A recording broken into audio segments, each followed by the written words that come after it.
America ಮತ್ತು Iran ನಡುವಿನ ಸಂಘರ್ಷ ಮತ್ತಷ್ಟು ತೀವ್ರಗೊಂಡಿದ್ದು ಅದರ ಪರಿಣಾಮ ಜಾಗತಿಕ ತೈಲ ಮಾರುಕಟ್ಟೆಯ ಮೇಲೂ ಕಾಣಿಸಿಕೊಂಡಿದೆ.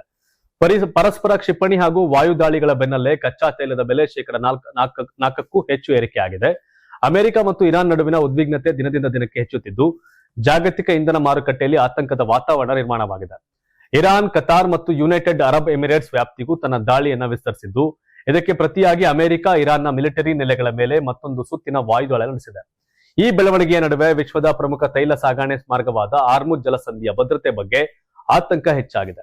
ಇದೇ ಕಾರಣದಿಂದ ಜಾಗತಿಕ ಮಾರುಕಟ್ಟೆಯಲ್ಲಿ ಬ್ರೆಂಟ್ ಕಚ್ಚಾ ತೈಲದ ಬೆಲೆ ಶೇಕಡ 4.28ರಷ್ಟು ಏರಿಕೆಯಾಗಿ ಬ್ಯಾರೆಲ್ಗೆ $79.26 ತಲುಪಿದೆ. WTI ಕಚ್ಚಾ ತೈಲದ ಬೆಲೆಯು ಶೇಕಡ 4.37ರಷ್ಟು ಏರಿಕೆಯಾಗಿ $74.53 ದಾಖಲಾಗಿದೆ. ಇರಾನ್ ಈಗಾಗಲೇ ಹಾರ್ಮುಜ್ ಜಲಸಂಧಿಯನ್ನ ಮುಚ್ಚುವುದಾಗಿ ಘೋಷಿಸಿದ್ದು, ಈ ಮಾರ್ಗದ ಮೂಲಕ ಸಾಗುವ ಹಡಗುಗಳ ಸಂಖ್ಯೆಯು ಗಣನೀಯವಾಗಿ ಕುಸಿದಿದೆ. ಇದರ ಪರಿಣಾಮವಾಗಿ ಜಾಗತಿಕ ಇಂಧನ ಪೂರೈಕೆ ಮೇಲೆ ಪರಿಣಾಮ ಬೀರುವ ಆತಂಕ ವ್ಯಕ್ತವಾಗಿದೆ. ಇನ್ನೊಂದೆಡೆ ಅಮೆರಿಕದ ದಾಳಿಯನ್ನ ಇರಾನ್ ತೀವ್ರವಾಗಿ ಖಂಡಿಸಿದ್ದು, ಇದು ವಿಶ್ವಸಂಸ್ಥೆಯ ನಿಯಮಗಳ ಉಲ್ಲಂಘನೆ ಅಂತ ಆರೋಪ ಮಾಡಿದೆ. ಅಲ್ಲದೆ ಅಮೆರಿಕಕ್ಕೆ ತನ್ನ ನೆಲ ಮತ್ತು ಮಿಲಿಟರಿ ನೆಲೆಗಳನ್ನ ಬಳಸಲು ಅವಕಾಶ ನೀಡುವ ದೇಶಗಳನ್ನು ಶತ್ರು ರಾಷ್ಟ್ರಗಳೆಂದು ಪರಿಗಣಿಸಿ ಕ್ರಮ ಕೈಗೊಳ್ಳುವುದಾಗಿ ಇರಾನ್ ಎಚ್ಚರಿಕೆ ಕೊಟ್ಟಿದೆ.